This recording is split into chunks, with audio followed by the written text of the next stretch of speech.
Let's move on to Morgan Stanley, because Morgan Stanley, like I said, it's proxy season, right? Dave Journal, Dave Journal. Dave Journal. I'm so fired up about this Jamie Dimon letter. I can't even think straight. Dave Benoit from the Deal Journal blog. Let's talk about Morgan Stanley. Let's talk about James Gorman's salary for a second. Sure. So he got about $13 million. We found out just this morning, coming in right now. It's down a bit from last year, about 14% from last year. Morgan Stanley. More than a bit. Yeah. I mean, look, the guy's still making millions, but yeah, I'll take 14% pay cut. You wouldn't be happy with a 14% pay cut. Well, if you look at it, his shares were down about 44% last year. Well, that's the thing, right? I mean, that's the thing. Morgan Stanley didn't have a great year. And what I find interesting is, okay, Jamie Dimon made a ton of money, but JP Morgan had a great year. James Gorman didn't make a lot of money comparatively. Morgan Stanley didn't have a good year. So it seems like CEO pay is almost, dare I say it, aligned with performance. I think that's definitely something we're seeing this year. The banks are cutting when they need to cut. Brian Moynihan, who we mentioned a little bit ago, $7 million.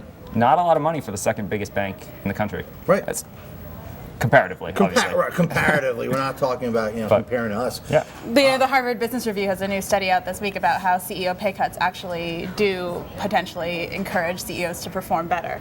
So maybe Morgan Stanley will have a better year next year. Now, Morgan Stanley, I think we have a one-year chart of Morgan Stanley we can pull. Is that the one-year chart, Ilva? Yes, it is, right. So you can see, look, I mean, it's not the greatest chart on the planet, right? I mean, what does Morgan Stanley do now? What does James Gorman do now? He just got the bite out of his wallet. What does he do to turn around Morgan Stanley? Because they have a big issue, right? Yeah, they are having some issues. Certainly, they've been one of the banks. They did not, a few weeks ago when the stress test came out, they passed. But they're not raising their dividend or anything. Not everyone. So they've got a lot to work on in kind of their capital and kind of their risk structure. Well, and they're fighting this downgrade. So potential the FT downgrade, today, from Fitch, which would make them buying the rest of the names. You know what I'm talking about. Smith Barney. Right. Would make if they get downgraded, it would be much more expensive for them to buy the rest of Smith Barney, which they apparently want to do. Yeah. So Morgan Stanley Smith Barney is kind of the big deal right now for Gorman and all Morgan Stanley. It's the brokerage that they run co-joint venture with Citi right now, and Morgan Stanley is supposed to buy a chunk of it again this year.